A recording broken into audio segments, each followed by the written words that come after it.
The sun was dipping low over Echo Park, Los Angeles, painting the sky in streaks of orange and pink.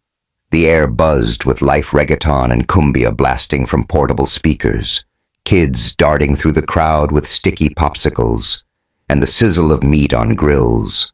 Food trucks lined the street, their neon signs flickering to life as the evening crowd thickened. At the heart of it all was Sabor de Vila, a beat-up old truck with chipped red paint and a hand-painted logo of a steaming yakisoba bowl. The smell of soy sauce, garlic, and charred vegetables wafted out, pulling people in like a siren's call. Leila Ferreira stood behind the counter, her dark hair tied up in a messy bun, sweat glistening on her forehead. Her faded Ramones t-shirt clung to her frame, and her apron was splattered with sauce stains. She moved like a conductor, flipping noodles in a wok with one hand while barking orders at her cousin, Diego, who was fumbling with takeout containers. "Yo, Diego, move your ass. We got a line out here," she shouted, her voice cutting through the music. The crowd laughed, used to her fire. Leila wasn't just a cook, she was the soul of this truck, the heartbeat of Echo Park's food scene. Best damn yakisoba in L.A. Who's next, she called, tossing a handful of green onions into the wok. The flames flared up, earning a cheer from a group of hipsters snapping pics for Instagram. Leila rolled her eyes, but flashed a grin. This was her turf, her kingdom, built on her mom's recipes and her abuela's grit. Every plate she served carried a piece of her family's story, from Brazil to this gritty corner of L.A. Then, through the sea of flannel shirts and backwards caps, a guy in a suit stepped up to the window. Not just any suit, Armani, tailored to perfection, the kind that screamed money. He looked like he'd wandered out of a boardroom and gotten lost. His dark hair was neatly combed, but his green eyes had a spark of something curious. Leila raised an eyebrow. Well, damn, suit guy, you lost or what? The man smirked, unfazed. Just here for the yakisoba, extra spicy, no mushrooms. His voice was smooth, confident, but there was a warmth to it that didn't match the Wall Street vibe. Leila leaned on the counter, sizing him up. "Fancy dude like you eating street food. What's the catch?" She grabbed a takeout container and started piling in noodles, her hands moving on autopilot. No catch, he said, slipping his hands into his pockets. "Your food's better than any Michelin star bullshit I've had downtown." She snorted, tossing in a scoop of pickled ginger. "Flattery won't get you a discount, suit guy." But she couldn't help the grin tugging at her lips. There was something about him, maybe the way he didn't flinch at her attitude, or how he seemed genuinely stoked about her food. She handed him the container. $10. And don't spill it on that pretty suit. He passed her a 20, waving off the change. "Keep it. Worth every penny." Before she could argue, he melted back into the crowd, leaving her staring at the bill like it was a puzzle. Diego peeked over her shoulder. Who the hell was that? Looked like a damn movie star. Some rich asshole with good taste. Leila muttered, shoving the cash into the register. But as she turned back to the wok, she caught herself glancing at the spot where he'd disappeared. Weird. The night rolled on, the line never letting up. Leila was in her zone, slinging plates, cracking jokes, and dodging Diego's attempts to sneak a beer from the cooler. The air was thick with the scent of grilled corn, carne asada, and her yakisoba, the kind her mom used to make late at night when they couldn't afford much else. Every sizzle, every order, felt like a promise to keep that memory alive. Then, just as she was handing a plate to a tattooed guy with a man bun, A crash shattered the rhythm. Glass splintered, and a wave of gasps rippled through the crowd. Layla spun around, her heart lurching. 3 guys in hoodies were at her truck, one swinging a bat at the serving window, another splashing red paint across the side. The Sabor Davila logo dripped like blood. What the fuck? Layla vaulted over the counter, her pulse pounding. Get the hell away from my truck. She charged at the closest guy, grabbing a spatula like a weapon. The crowd parted, some yelling, others pulling out phones to record. Diego scrambled after her, shouting, "Layla, wait." One of the thugs, a wiry dude with a scar across his cheek, shoved her hard. She stumbled, hitting the pavement, pain shooting through her elbow. "Stay down, bitch," he snarled, raising the bat. Layla's vision flared red. This wasn't just a truck, it was her mom's dream. Her abuela's legacy. Everything she'd fought for. No way was she staying down. Before she could lunge, a blur of motion cut through the chaos. Guy, Mr. Armani himself grabbed the thug's arm, twisting it until the bat clattered to the ground. "Back off," he growled, his voice low and dangerous. The thug swung a fist, catching him square in the jaw. Suit Guy staggered but didn't fall, landing a punch that sent the thug sprawling. The other 2 hesitated, then bolted as sirens wailed in the distance. The crowd erupted, some cheering, others shouting for the cops. Layla scrambled to her feet, her chest heaving. The truck was a mess, broken glass everywhere, paint streaking the counter, the wok tipped over with noodles spilling onto the floor. She felt like she'd been punched in the gut. Diego grabbed her arm. "You okay, Prima?" She shook him off, her eyes locked on the truck. "No, I'm not fucking okay." Her voice cracked, and she hated it. She didn't cry, not in front of people, not ever. But this was too much. Suit Guy stepped closer, wiping blood from his lip. His suit was rumpled, a bruise blooming on his cheek. "You hurt?" he asked, his voice softer now. Layla glared at him, her hands shaking. "Why the hell did you do that? You don't even know me." He shrugged, wincing as he touched his jaw. Didn't like the odds. 3-on-1's bullshit. He glanced at the truck, his expression darkening. "They didn't just pick you at random. Someone sent them." Her stomach twisted. "What do you know about it?" "Enough to know you need help." He pulled out a business card and handed it to her. "Richard Stone, CEO, Stone Enterprises." Her jaw dropped. This wasn't just some rich dude, he was the Richard Stone, the tech mogul whose face was plastered on every business magazine in LA. She shoved the card back at him. "I don't need your charity." "Stone, it's not charity," he said, holding her gaze. "I've got an event next week, big corporate thing.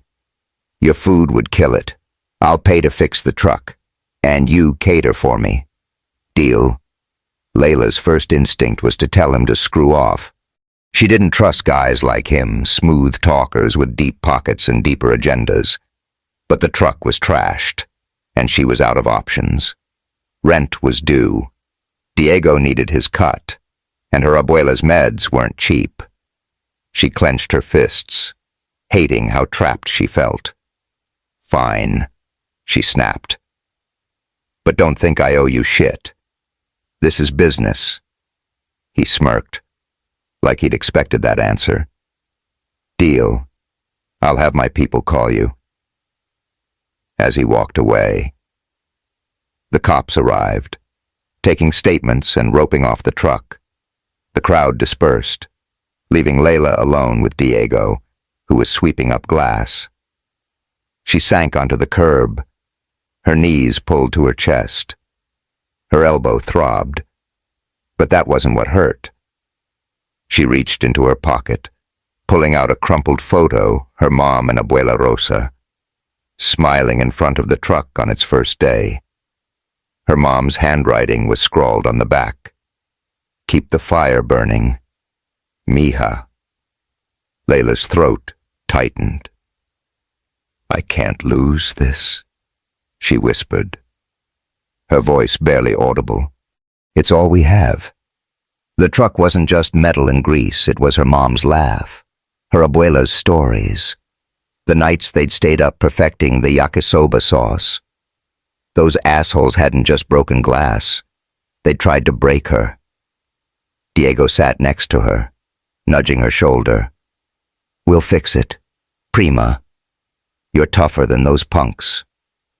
She forced a nod, but doubt gnawed at her. Who'd sent them, and why? She glanced at Richard's card, still crumpled in her hand. Stone Enterprises, a lifeline, maybe, but one that came with strings. She didn't trust him, not yet. But if he thought he could swoop in and play hero, he was in for a surprise. Layla Ferreira didn't need saving. She'd fight for her truck, her family, her damn legacy, no matter what it took. As the streetlights flickered on, casting shadows over the wrecked truck, Layla stood, brushing dirt off her jeans. "Let's clean this up," she said, her voice steady now. "We're not done." Diego grinned. "That's my girl." She looked out at Echo Park, the place that raised her, the place she'd die for. Someone wanted to take it all away. Well, screw them. This was her turf, and she was just getting started. Hey, what do you think of Layla's fire and that insane fight for her truck? Drop a comment and tell us if you're rooting for her or curious about Richard's next move. Smash that subscribe button and hit the bell to catch the rest of this wild ride. Type yakisoba in the comments if you're hooked. The fluorescent lights of Stone Enterprises' downtown LA headquarters buzzed like a swarm of pissed-off bees.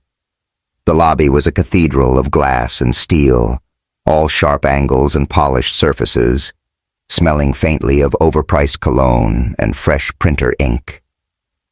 Layla felt like she'd stepped into a spaceship. Her sneakers squeaked on the marble floor, and her backpack, still dusted with flour from the truck, looked like it didn't belong in this world of briefcases and Bluetooth headsets. She adjusted her apron, her jaw tight, and muttered, "This place gives me the damn creeps." She was here because of Richard Stone's offer to cater his corporate event, and he'd pay to fix Sabor de Vila.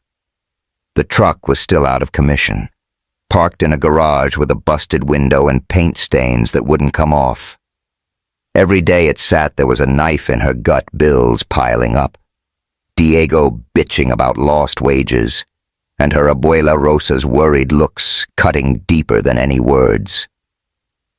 Layla didn't trust Richard, not with his slick suits and CEO swagger, but she was out of options. So, she was about to play ball in his world. The receptionist, a blonde within a pencil skirt and a smile that didn't reach her eyes, glanced up from her tablet. "Layla Ferreira, Mr. Stone's expecting you. Elevator to the 42nd floor." Layla nodded, stepping into the elevator.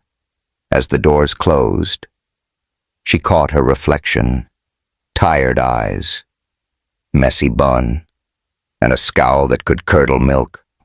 "Get it together, girl," she told herself. "This is just business." But her stomach churned. Business with guys like Richard Stone always came with strings.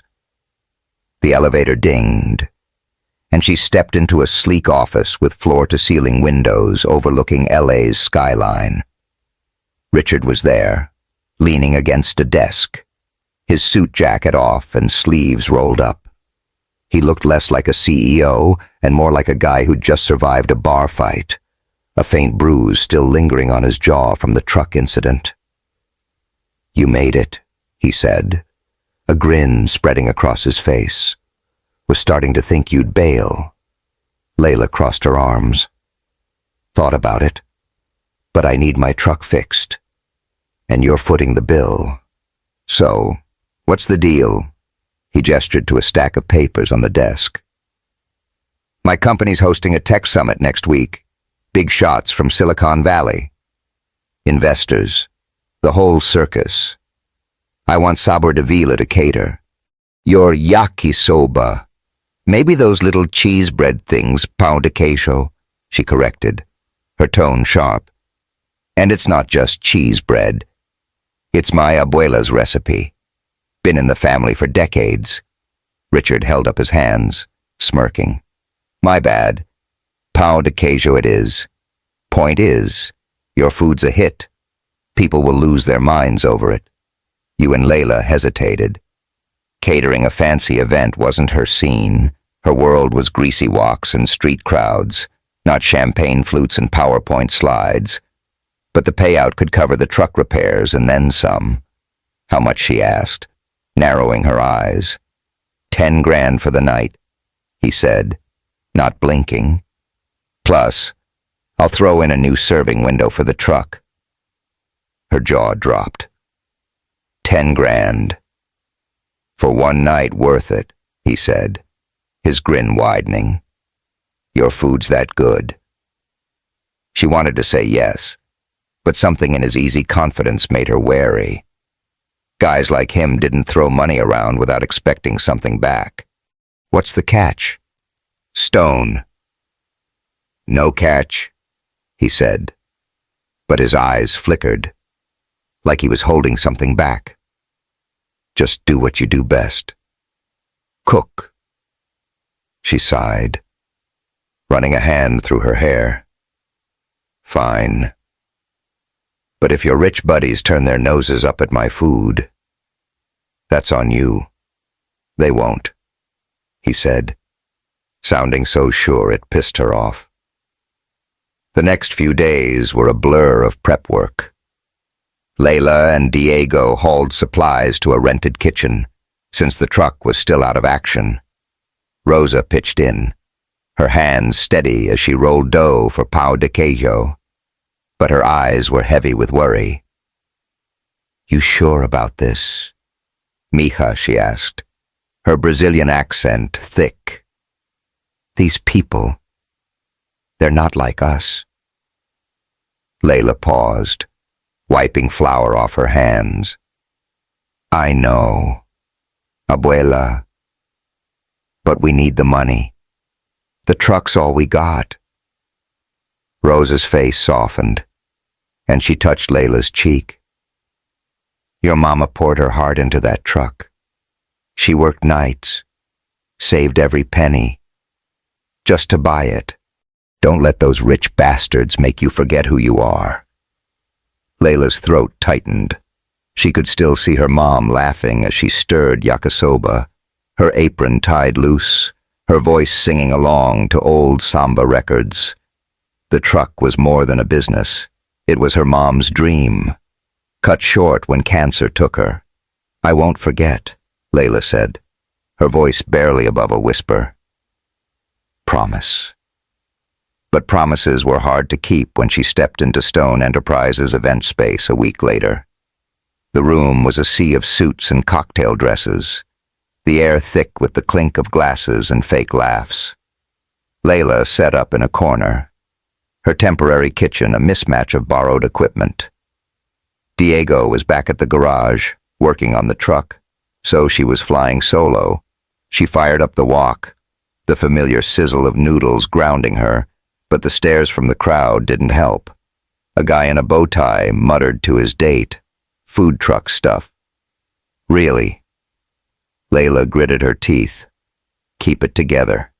Richard appeared, looking sharp in a tailored suit, but with that same easy grin. You good? He asked, leaning against the counter. Peachy, she said, tossing vegetables into the wok. Your people keep looking at me like I'm the help. He chuckled. They're just jealous they can't cook like you. Smells amazing. By the way, save the sweet talk, she said, but a smile tugged at her lips. He was annoying, but he wasn't that annoying. She handed him a plate of yakisoba. Taste it. Make sure it's up to your fancy standards. He grabbed a pair of chopsticks and took a bite, his eyes closing for a second. Damn. Layla, this is next level. She rolled her eyes, but her chest warmed. Yeah. Go schmooze your investors. As the night wore on, the food was a hit. Tech bros and investors lined up, raving about the yakisoba and pão de queijo. Layla stayed in her zone, slinging plates and ignoring the occasional side-eye. But then she overheard Paul, Richard's financial advisor, talking to a group nearby. He was a wiry guy with a permanent scowl, his tie too tight for his neck. This taco truck girl's a publicity stunt, he said, loud enough for her to hear. Richard's losing it, dragging street vendors into our world. Layla's grip tightened on the spatula. She wanted to march over and shove a wok in his face, but she bit her tongue. Not here, not now. She focused on the food, but the words stung. Street vendor. Like she was nothing. Later, as she was cleaning up, Richard found her. You killed it tonight, he said, helping her stack containers. Heard some VP say your food's better than his private chef's. Great, she said, her voice flat. Maybe tell your buddy Paul to stop calling me taco truck girl like it's a damn insult. Richard's face darkened. He said what? Forget it, she snapped, tossing a rag onto the counter. I'm used to it. People like him think I don't belong here. You belong anywhere you damn well please, he said, his voice firm. Paul's an ass. I'll handle it. She looked at him, surprised by the edge in his tone. For a second, she saw something real in his eyes, not the polished CEO, but a guy who got it. Whatever, she muttered, turning away. Just get my truck fixed. He nodded, but before he could say more, a woman in a sleek black dress approached. She was tall, with icy blonde hair and a smile that didn't reach her eyes. Richard, darling, she purred, placing a hand on his arm. This is quaint. Street food at a summit. Bold move. Layla's hackles rose. She knew that tone condescension dressed up as a compliment. Richard's jaw tightened. Miranda, meet Layla Ferreira. Her food's the best in L.A. Miranda's eyes flicked to Layla, sizing her up like she was a bug. Charming, she said, her voice dripping with fake sweetness. I'm Miranda Voss, CEO of Gourmet Elite. We're more upscale dining, but I'm sure your little truck has its fans. Layla forced a smile, her knuckles white. Yeah, we do all right. People like food that doesn't taste like pretension. Miranda's laugh was sharp, like glass. Cute. Well, Richard, we need to talk business. Shall we? She steered him away, leaving Layla fuming. As she packed up, a delivery arrived, a plain envelope with her name scrawled on it. She tore it open, her heart sinking as she read the typed note, Sell Sabor de Vila. Or things get worse. No signature. No clue who sent it. Her hands shook as she stuffed it into her pocket. First the attack on the truck, now this. Someone was coming for her, and she had no idea why. Back at her tiny apartment in Echo Park, Layla collapsed onto the couch, the note burning a hole in her pocket.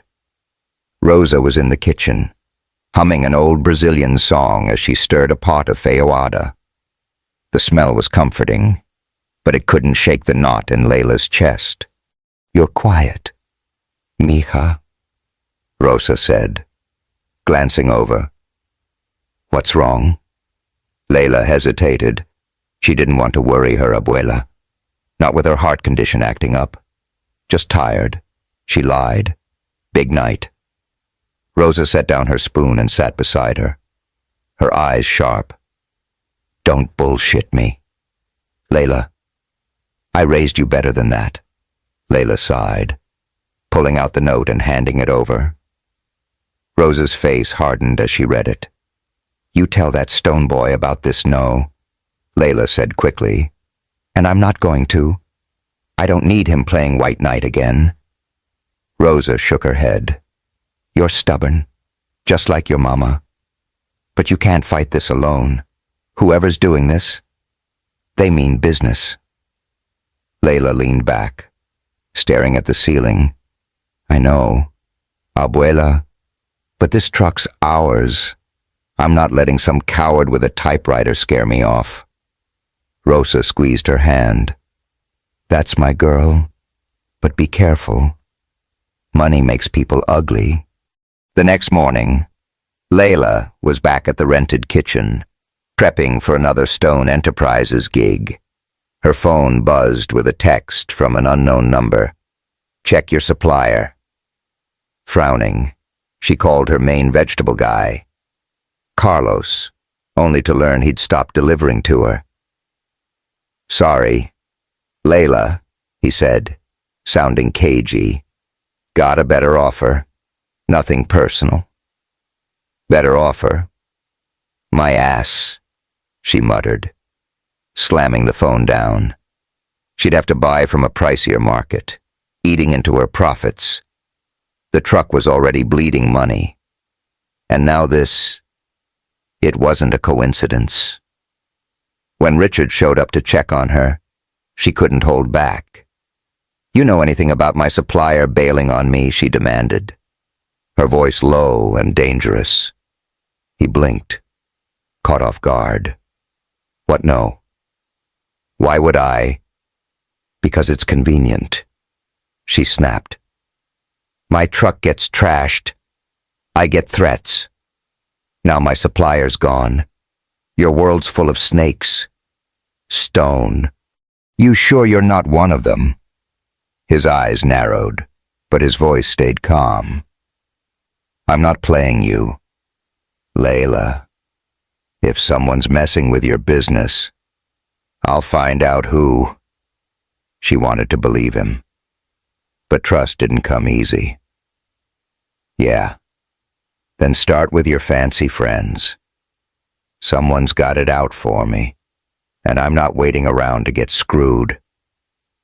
As he left, Layla turned back to her walk, the sizzle of noodles drowning out her racing thoughts. The note, the supplier, the attack. It was all connected. She didn't know who was behind it, but she'd be damned if she let them win. Saber Davila was her fight, and she was ready to swing. The sun hung low over Echo Park, casting a golden glow across the cracked sidewalks and mural-covered walls. The neighborhood was alive with its usual chaos, kids kicking soccer balls, street vendors hawking tamales, and the faint thump of cumbia from a passing car. But tonight, it was different. Strings of fairy lights crisscrossed the street, and folding tables groaned under platters of food from half a dozen food trucks. A makeshift stage stood in the middle, draped with a banner that read, Save Sabor de Vila. The air smelled of grilled meat, fresh cilantro, and the sharp tang of Layla Ferreira's yakisoba, sizzling on a borrowed grill. Layla stood at the center of it all, her apron tied tight, her dark hair pulled back under a faded baseball cap. She was a mess, sweat beading on her forehead, sauce stains on her jeans, but her eyes burned with a fire that hadn't been there a week ago. The threats, the supplier bailing, the sneers from Richard Stone's corporate world, they'd pushed her to the edge. But screw that. She wasn't going down without a fight. Tonight was her shot to save Sabor Davila, to prove she wasn't just some street vendor to be brushed aside. She'd organized this community fundraiser to fix the truck, and Echo Park had shown up in force.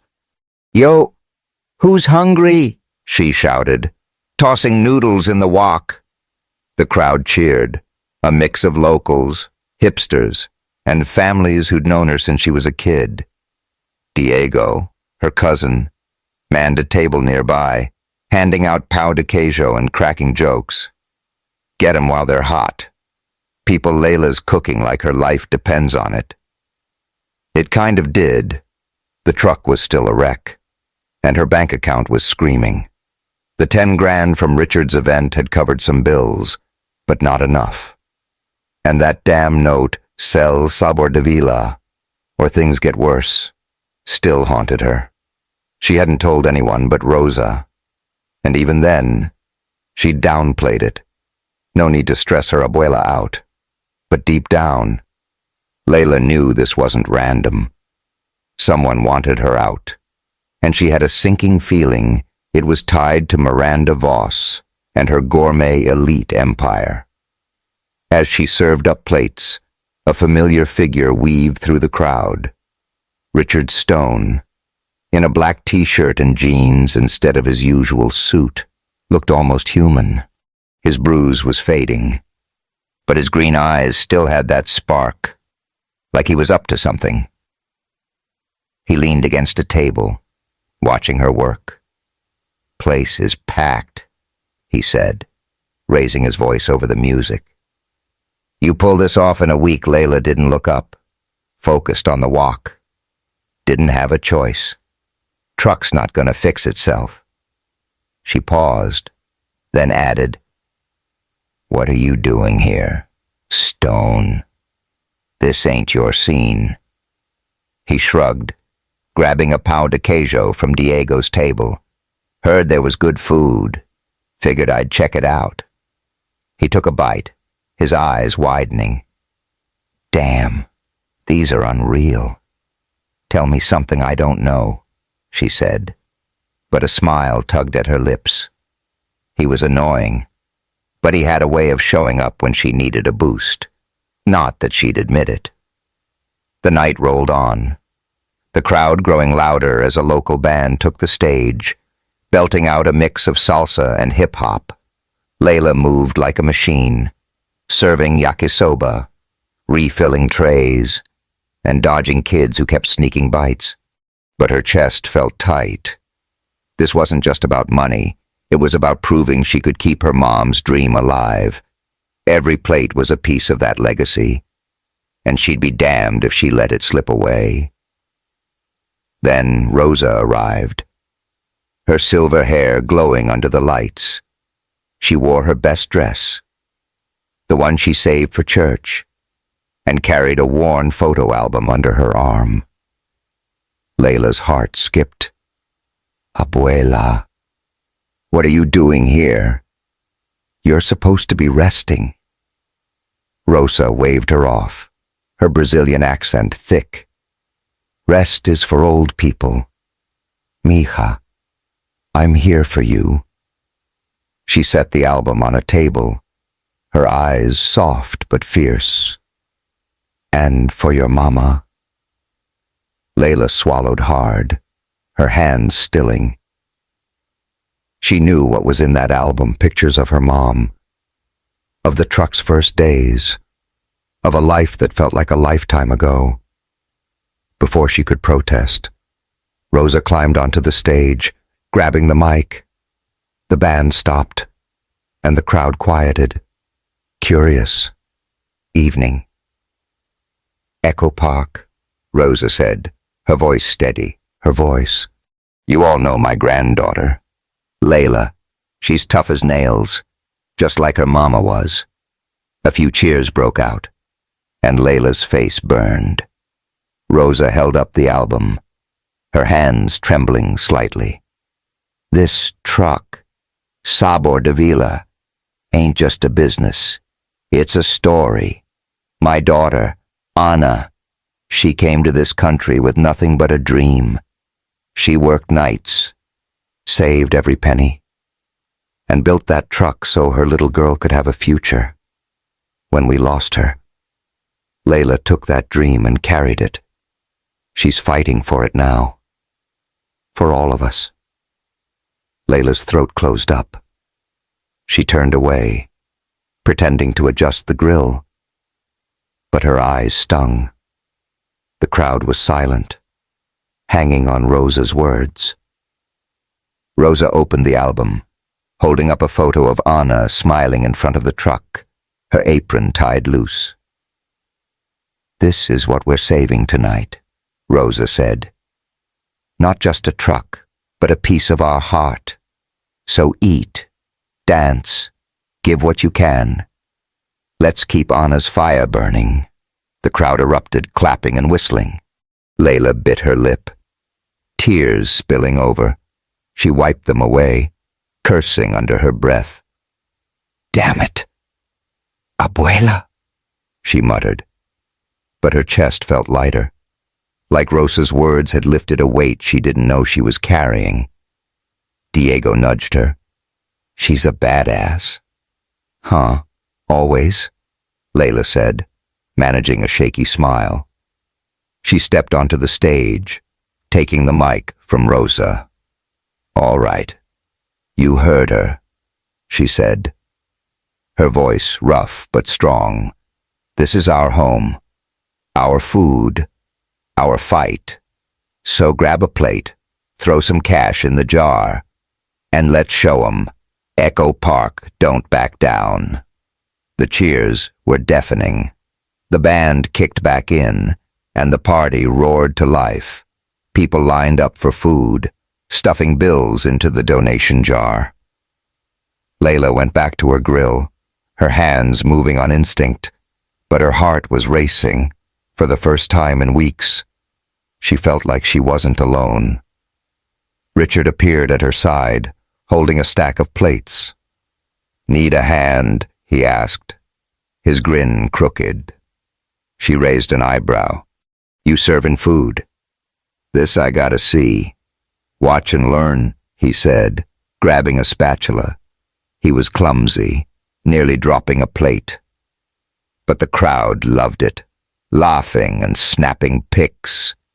Layla shook her head, amused despite herself. "You're a disaster, Stone, and you're a tyrant," he shot back. But his eyes were warm. For a moment, it felt easy, like they were just two people slinging noodles, not a food truck girl and a tech mogul worlds apart. But the high didn't last. Later, as Layla was counting donations enough to start repairs, thank God she found an email on her phone from the garage. The repairs were done, paid in full, by Richard Stone. Her stomach dropped. He'd gone behind her back, throwing money at her problem like it was nothing. She found him by the stage, joking with some locals, and pulled him aside. "What the hell? Stone," she snapped, holding up her phone. "You paid for the truck, without asking me." He frowned, confused. "I thought you'd be happy." "You needed it fixed. I needed to do it myself," she cut him off, her voice shaking. "This isn't your damn charity case. Sabor de Vila is mine. My mom's, my abuela's. You don't get to swoop in and play hero." Richard's jaw tightened. "I wasn't trying to play hero. Layla, I care. Okay, I didn't want you to lose everything. Care." She laughed bitterly. "You don't even know me. You think throwing cash around fixes shit? This is my life, not your side project." She turned away, her chest heaving. "We're done. I'll cater your stupid events. But that's it. Stay out of my business." He stared at her, his eyes dark with something she couldn't read, hurt, maybe, or frustration. "Fine," he said quietly. "Your call." He walked off, disappearing into the crowd. Layla stood there, her anger fading into a hollow ache. She'd pushed him away, but it didn't feel like a win. She glanced at the stage, where Rosa was laughing with neighbors. The photo album opened to a picture of her mom. "Sorry, Mama," she whispered. "I'm trying." Back at her apartment that night. Layla sat with Rosa, the donation jar on the table. "We raised enough to get the truck running," Layla said, forcing a smile. "Should be back in business soon." Rosa nodded, but her eyes were sharp. What happened with that stone boy? Layla sighed, slumping back. "He paid for the repairs. Didn't even ask me. Like I'm some charity case." Rosa tilted her head. "Maybe he's just trying to help." "Mija, doesn't mean he owns you. Maybe." Layla muttered. "But I don't trust him. Guys like that, they don't stick around." Rosa took her hand, her grip firm. "You're scared. I get it. But don't let fear make you push away the good ones. Your mama didn't raise you to run." Layla's eyes burned, but she didn't cry. She squeezed Rosa's hand, the weight of the night settling in. The fundraiser was a victory, but the fight wasn't over. That note, the supplier, the attack on the truck, someone was still out there, waiting to strike. And now, she'd cut ties with Richard, the one person with the pull to help her figure it out. The next morning, her phone buzzed with a text from an unknown number, "Nice party." But it won't save you. Her blood ran cold. She glanced at Rosa, asleep on the couch, and made a decision. She wasn't running, but she wasn't waiting around to get screwed either. Whoever was coming for Sabor Davila was about to meet the wrong damn girl.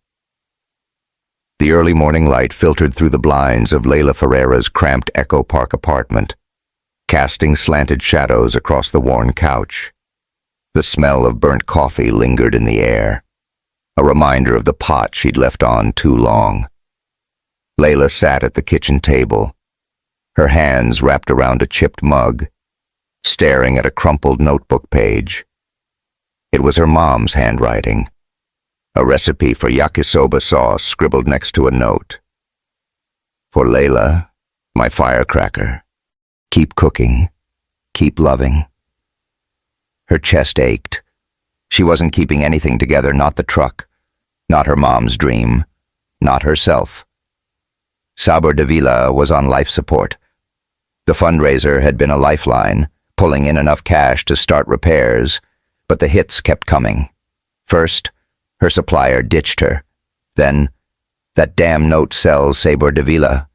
Or things get worse, followed by another text. "Nice party. But it won't save you."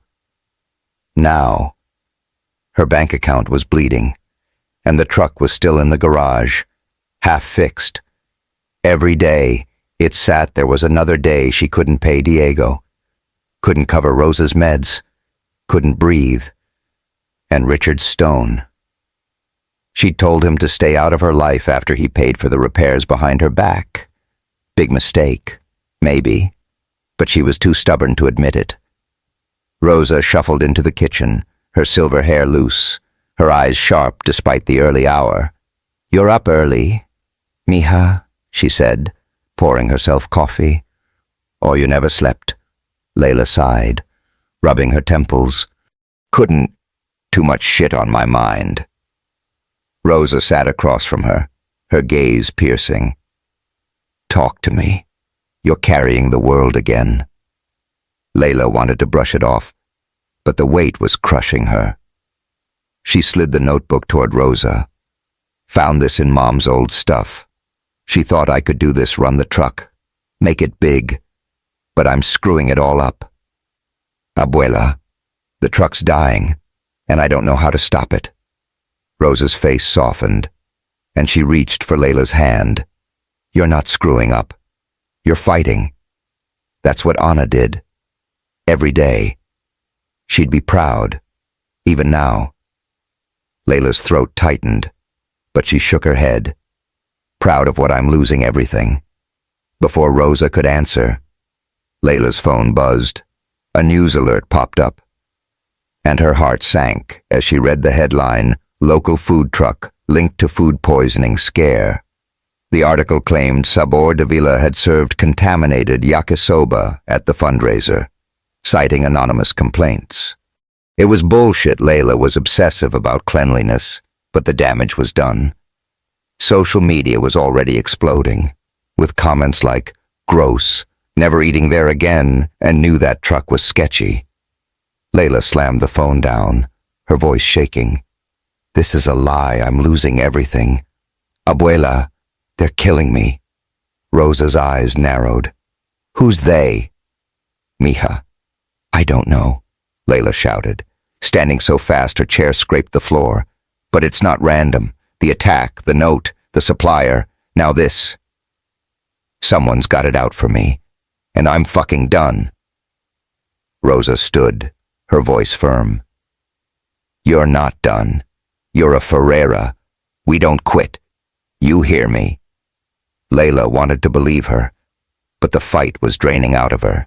She grabbed her jacket and headed for the door. "I need air," she muttered, ignoring Rosa's worried look. Outside, Echo Park was waking up, street sweepers humming, joggers dodging dog walkers. Layla walked aimlessly, her sneakers scuffing the pavement. The news was spreading fast. Her phone kept buzzing with texts from Diego.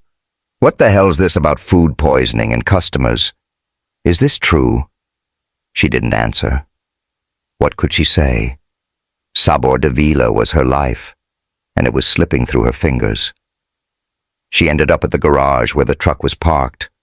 The new serving window gleamed, but the paint stains and dents were still there, like scars. She climbed inside, the familiar smell of grease and soy sauce hitting her like a punch. Her mom's photo was taped to the dashboard, smiling in her apron. Layla sank onto the floor, pulling her knees to her chest. "I'm sorry, Mama," she whispered, her voice breaking. "I'm not strong enough."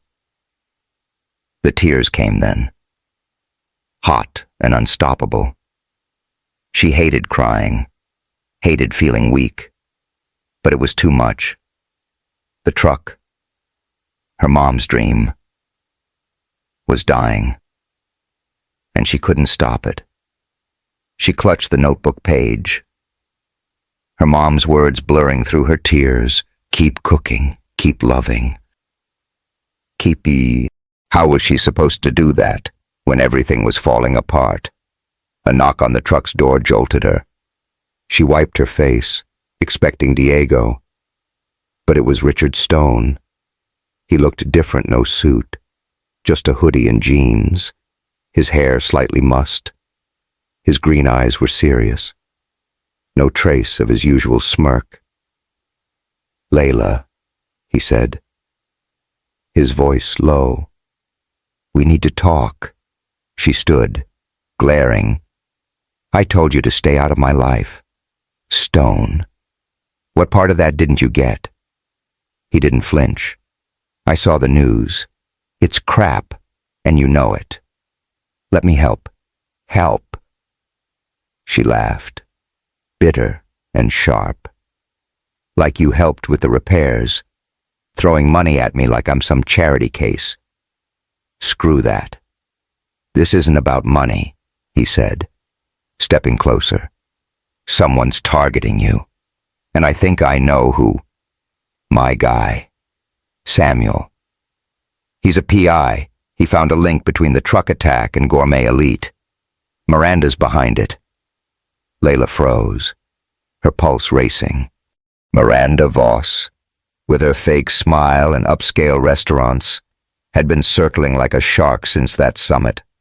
"Why?" she asked, her voice tight. "What's her deal?" Richard ran a hand through his hair. Your truck's a threat. Saber Davila is real. Authentic. Everything her chain isn't. She's losing customers to places like yours. Plus, she's got a thing for control. You're in her way. Layla's fists clenched. So she's trying to ruin me. That bitch. Yeah, Richard said. And she's not stopping. But you don't have to fight her alone. She shook her head. Stepping back. I don't need you. Stone. You're not part of this. He looked at her, his jaw tight. You're the strongest person I know, Layla. But even you can't take on the world solo. Let me in. Just a little. For a second. She wanted to say yes. His eyes were so damn earnest, like he actually cared. But trust was a luxury she couldn't afford. Go back to your penthouse, she said, her voice cold. I'll handle it. He didn't move, just watched her for a long moment. You're stubborn as hell, he said finally. But I'm not giving up on you. He turned and left, his footsteps echoing in the garage. Layla sank back to the floor, her head spinning. Miranda. Of course it was her. The note, the supplier, the fake news, it all fit. But knowing didn't make it easier. She was out of money, out of time, and now, out of allies. She'd pushed Richard away, and part of her regretted it. But she couldn't lean on him. This was her fight, and she'd do it alone, even if it killed her. That afternoon, things got worse. Diego called, his voice panicked. Layla, you see the news? They're saying we're done for. Customers are canceling orders left and right. She checked her phone, her stomach dropping. The food poisoning story had gone viral, with clickbait headlines like Echo Park food truck scandal and health hazard on wheels. Her Instagram was flooded with hate trolls calling her a fraud, old customers swearing they'd never come back. She tried calling the health department, but they stonewalled her, saying an investigation was ongoing. It was a setup, and she had no way to prove it. Back at the apartment, Rosa was waiting, her face grim. She held up a flyer someone had slipped under the door, Echo Park redevelopment plan. It outlined a proposal to bulldoze half the neighborhood, including the street where Saber Davila parked, to build a shiny new mall. At the bottom, in fine print, supported by Gourmet Elite Investments. Layla's blood ran cold. Miranda, she hissed, crumpling the flyer. She's not just coming for me. She's coming for all of us. Rosa's eyes blazed. Then we fight. Mija. This is our home. Layla nodded, but her voice was hollow. How? We're broke. Abuelas. The truck's dead, and everyone thinks I'm poisoning people. I'm done. Rosa grabbed her shoulders, her grip fierce. You listen to me. Your mama didn't raise a quitter. Neither did I. You've got her fire. Layla, find it. Layla wanted to believe her, but the fire was gone. She felt like she was sinking, dragged down by a current she couldn't fight. That night, she sat alone in the truck, the silence deafening. The dashboard photo of her mom stared back, her smile a silent challenge. Layla traced her finger over it, her voice barely a whisper. I'm trying, Mama, but I don't know if I'm enough. Her phone buzzed a new email. No sender. Last warning. Walk away, or Echo Park burns.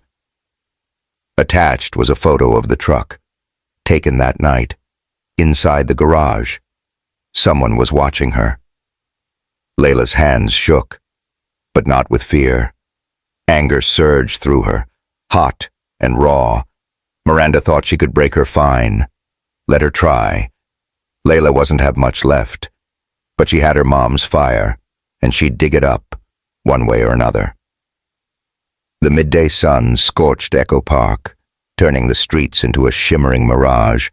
The neighborhood was a riot of color and sound banners flapping in the breeze, megaphones crackling, and the sizzle of grills from a dozen food trucks lined up like soldiers.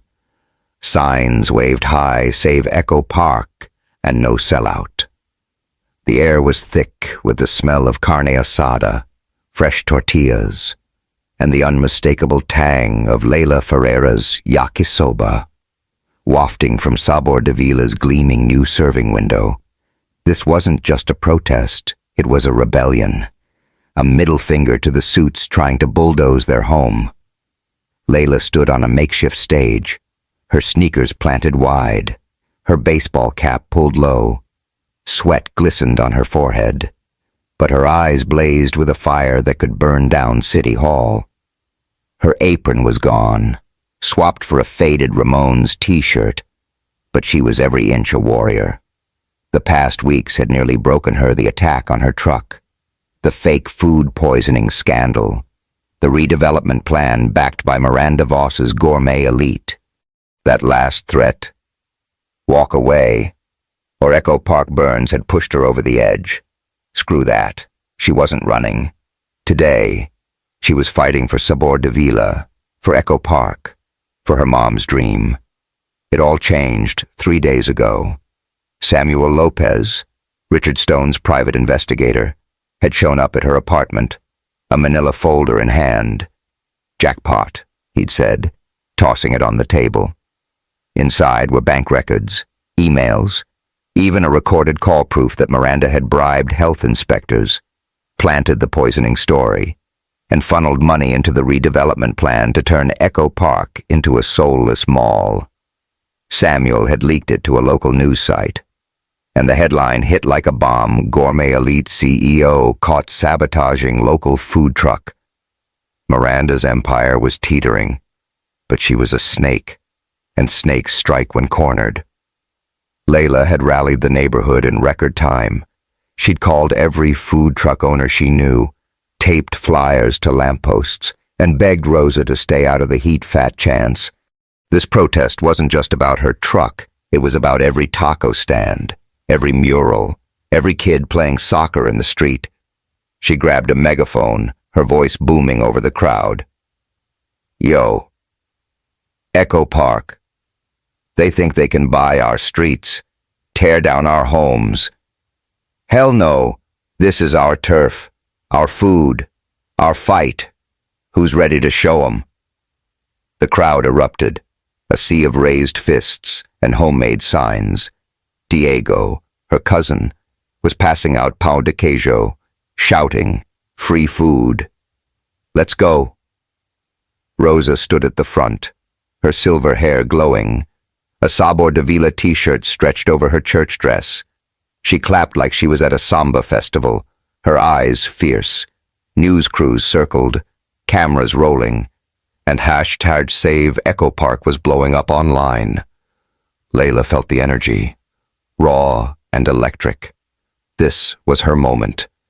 She jumped off the stage, weaving through the crowd, high-fiving neighbors and hugging old-timers. "We're not going anywhere," she told a woman who'd taught her to make tamales. "This is ours." The food trucks were a fortress. Taco Loco, Soul on Wheels, Mama's Empanadas all grilling like their lives depended on it. A band struck up cumbia, and kids danced, their laughter cutting through the tension. Then she saw Richard Stone pushing through the crowd. No suit, just a black t-shirt and jeans. His green eyes locked on her. He hadn't been around since she'd told him to back off, and she'd half expected him to stay gone. But here he was, looking like he belonged, not like some tech mogul slumming it. Her heart did a stupid flip, but she shoved it down. "What are you doing here?" "Stone," she asked, crossing her arms. He didn't smile, his voice steady. "You're saving a neighborhood. I'm not missing that." She snorted, but her walls were crumbling. "Don't expect a medal." "Wouldn't dream of it," he said, and something in his eyes, pride, maybe made her look away. The rally surged forward, a march toward City Hall. Layla led the charge, megaphone in hand, chanting, "No mall, no cell." The crowd echoed, their voices shaking the street. Food trucks rolled alongside, handing out free plates to protesters. It was chaos, but the good kind, the kind that said, "We're here, and we're not moving." Then trouble hit. A group of suits, Miranda's lackeys, showed up with a city official, waving permits and barking about illegal assembly. The crowd booed, and tension crackled like static. Layla climbed onto Saber Davila's roof, facing them down. "You think your bullshit papers scare us?" she shouted. "This is our home. You don't own shit." The official hesitated, but a voice cut through. Miranda Voss, stepping out of a black SUV, her blonde hair perfect, her smile cold. "Layla, dear," she called, her tone dripping venom. "You're embarrassing yourself. Your truck's done. Step aside for progress." Layla's blood boiled. "Progress? You mean your mall? You lied, cheated, and tried to bury me. But I'm still here. And so's Echo Park. You're the one who's done." The crowd roared, drowning out Miranda's reply. For a split second, Layla saw fear in the woman's eyes, but Miranda just smirked and turned away, her heels clicking. Layla didn't care. This wasn't about her anymore. It was about the people behind her. Then Richard grabbed the megaphone, climbing up beside her. The crowd hushed, curious. "I'm Richard Stone," he said, his voice carrying. "And I fucked up. My company backed this redevelopment, and I didn't see what it'd do to you." To Layla. He looked at her, his eyes raw. "I was wrong. I'm pulling every cent. Effective now. Echo Park stays." The crowd exploded, cheers shaking the ground. Layla stared at him, her heart pounding. He'd just torched a multi-million-dollar deal. Maybe his whole career. For her. For them. She didn't know whether to yell at him or kiss him. He handed her the megaphone, stepping close. "I'm sorry," he said, low enough for just her. "I should have had your back from the start." She swallowed, her throat tight. "You're a damn idiot." "Stone." "Yeah," he said, a small smile breaking through. "But I'm trying to be your idiot." She shook her head, but a laugh slipped out. "Get off my truck before you fall." He jumped down, and she turned back to the crowd, her voice stronger than ever. "Let's finish this." The march roared on, unstoppable, a wave crashing toward City Hall. By dusk, they'd won. City Hall caved, citing public outcry, and the redevelopment plan was dead. News outlets ran Samuel's evidence, branding Miranda a corporate crook. Gourmet Elite's stock plummeted, and Miranda was last seen dodging cameras. Her cool mask shattered. Layla didn't waste energy gloating, she was too busy celebrating.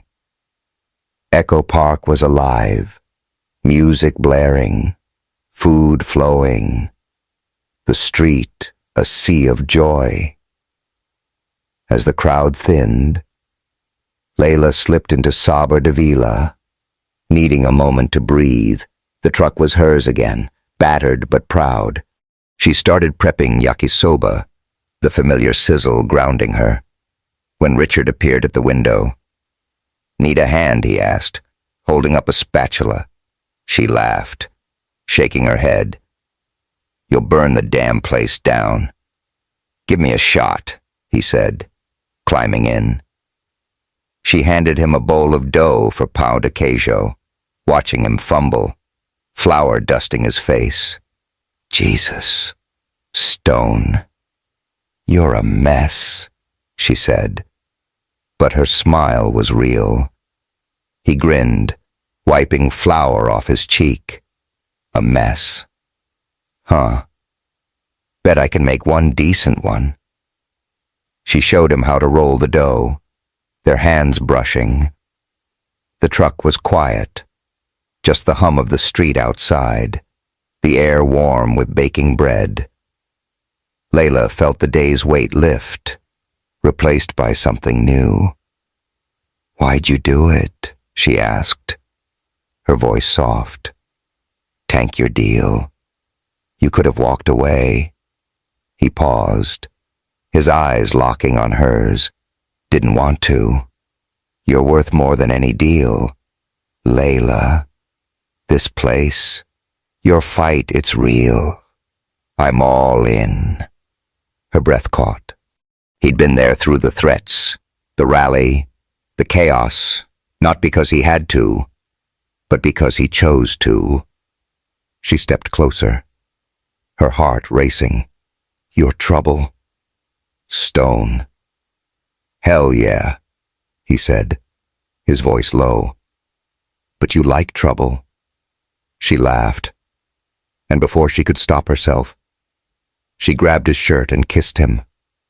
It was fierce, hungry, tasting of flour and victory.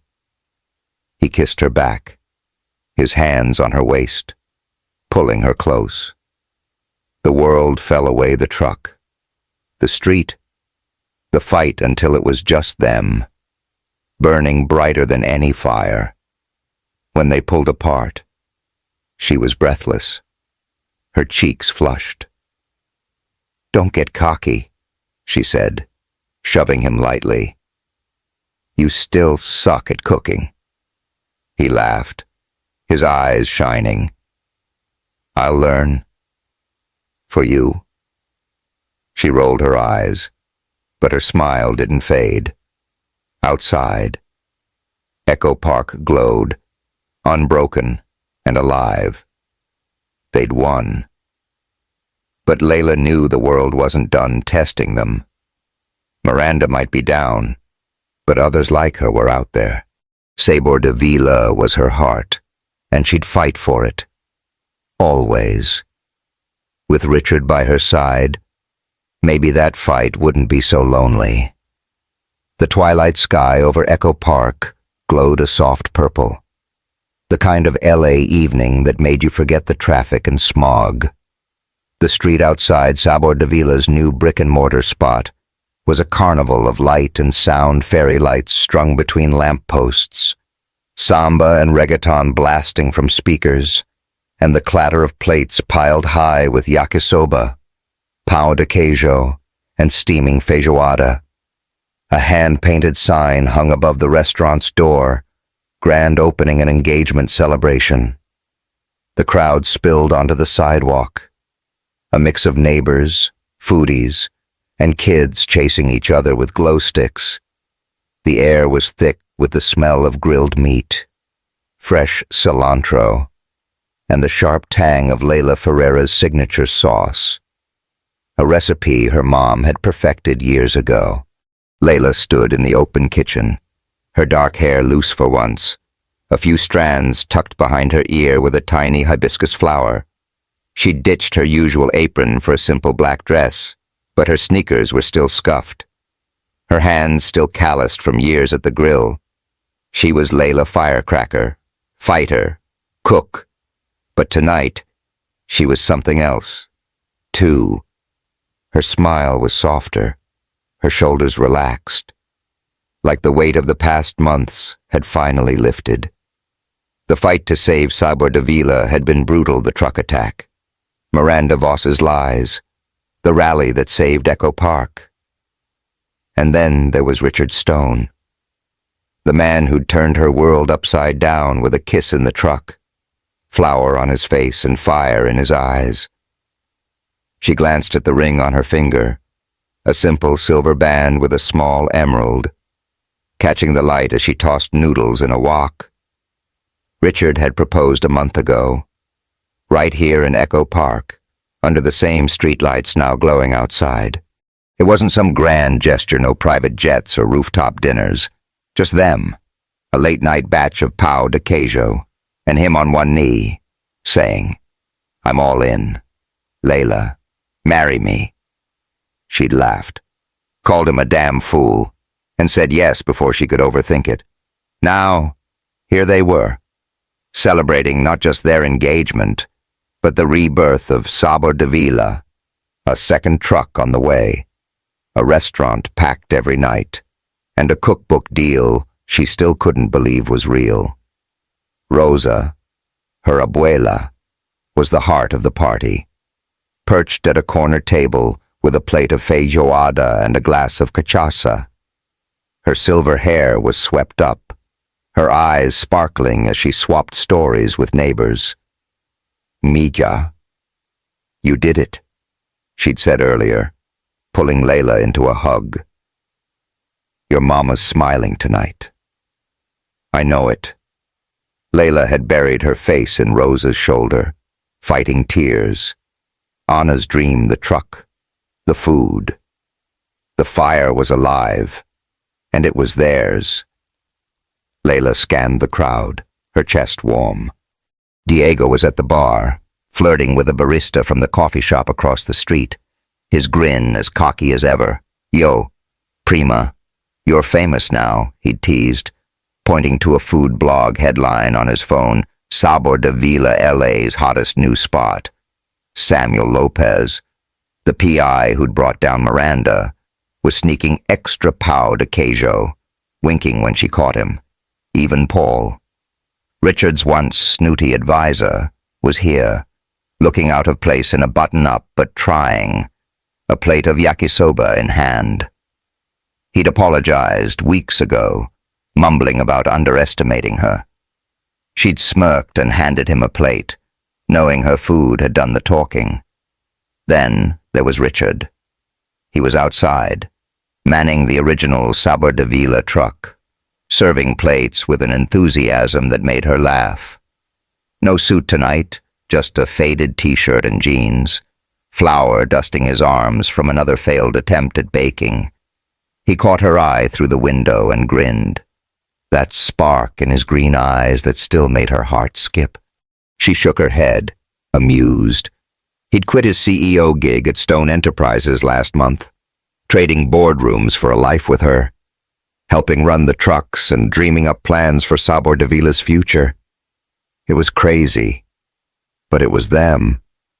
"Yo, Stone," she called, leaning out the kitchen window. "You burning my noodles yet?" He laughed, flipping a spatula like he knew what he was doing. "Not yet, boss.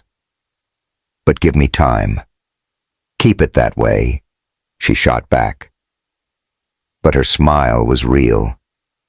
She turned back to the grill, the sizzle of yakisoba grounding her. The restaurant was chaos, waiters dodging kids, orders flying, music shaking the walls, but it felt right. This was her mom's dream, grown into something bigger, something that belonged to Echo Park. Rosa appeared at her side, holding a photo album, the one from the fundraiser. "Mija, come sit for a minute," she said, her voice soft but firm. Layla hesitated. There were orders to fill, but Rosa's look said no arguments. They slipped into a quiet corner, the album open to a picture of Anna, Layla's mom, laughing in front of the truck, her apron tied loose. Layla's throat tightened. She'd love this. Wouldn't she? She'd be proud, Rosa said, her hand on Layla's. Not just of the food, but of you. You fought for this, for us. That's her fire in you. Layla blinked back tears, her voice low. I almost lost it, Abuela, if it wasn't for you, for Richard, for everyone. But you didn't. Rosa cut in, her eyes fierce. You're a Ferreira. We don't break. Layla nodded, squeezing Rosa's hand. She looked out at the party neighbors dancing, Diego sneaking a beer, Richard fumbling with a plate, and felt a warmth she hadn't known she needed. This wasn't just a win, it was a homecoming. Later, as the crowd settled, Richard climbed onto a small stage, grabbing a mic. The music faded, and heads turned. All right, Echo Park, he said, his voice carrying. I'm not big on speeches, but tonight's special. Sabor de Vila isn't just a truck or a restaurant, it's a legacy. Layla built this, with her mom's recipes, her abuela's heart, and a whole lot of grit. And somehow, she's letting me tag along. The crowd laughed, and Layla rolled her eyes, her cheeks flushing. Richard's gaze found hers, softening. I'm the luckiest guy in L.A. because I get to marry her. So here's to Layla, to Sabor de Vila, and to this neighborhood that never backs down. Salud. The crowd cheered, raising glasses and cans of soda. Layla felt her face burn, but she couldn't stop smiling. Richard jumped off the stage, heading straight for her, and before she could dodge, he pulled her into a dance, spinning her to the beat of a samba track. You're embarrassing me. Stone, she said, laughing. Good, he said, his hands on her waist. You look cute when you're mad. Shut up, she said.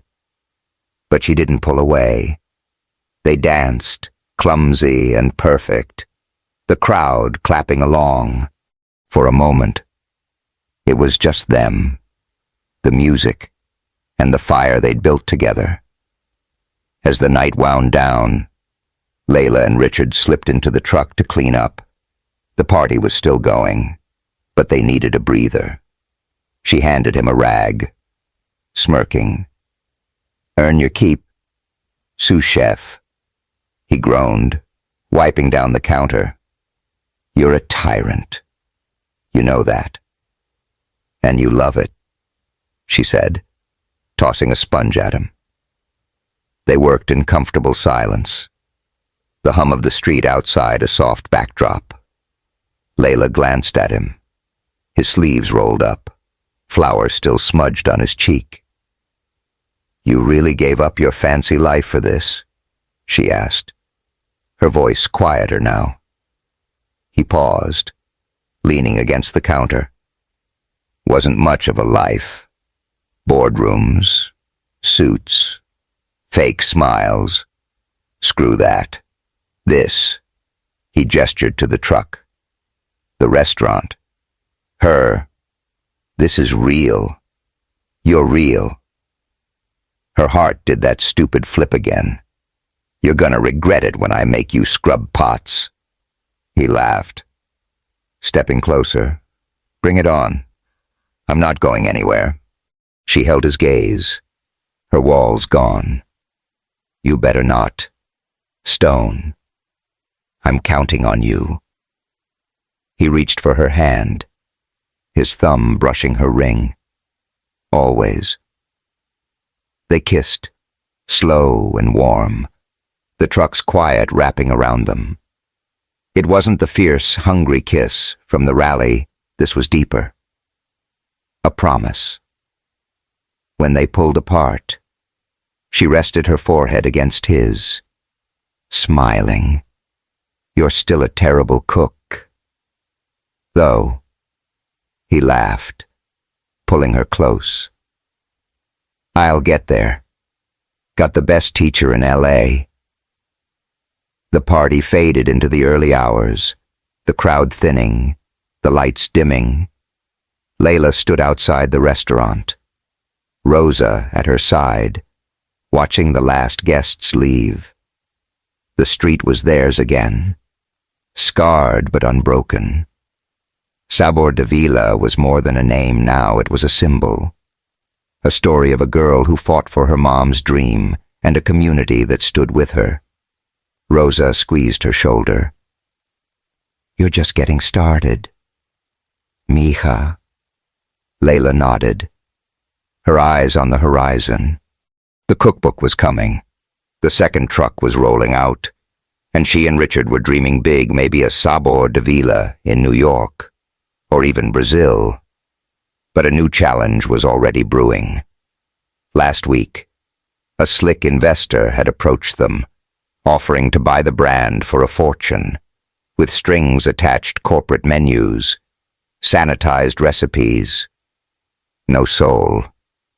Layla had laughed in his face, but he'd left a card, his smile too sharp. Trouble was coming, and she'd be ready. She looked at Richard, leaning against the truck, talking to Diego. Another fight. "Huh," she said, half to herself. He overheard, walking over. "What's that?" She grinned, fierce and ready. "Some suit wants to buy us out. Thinks he can own Sabor de Vila." Richard's eyes lit up. That spark she loved. He's got no idea who he's messing with. "Hell no," she said, lacing her fingers with his. "Ready for round 2? With you." He pulled her close, kissing her forehead. "Always." They stood there, the street quiet now. Echo Park, sleeping under the stars. The fire that started with Anna, carried by Layla, wasn't just burning, it was ablaze, one that would light the way for whatever came next. Sabor de Vila was theirs, and no one was taking it away.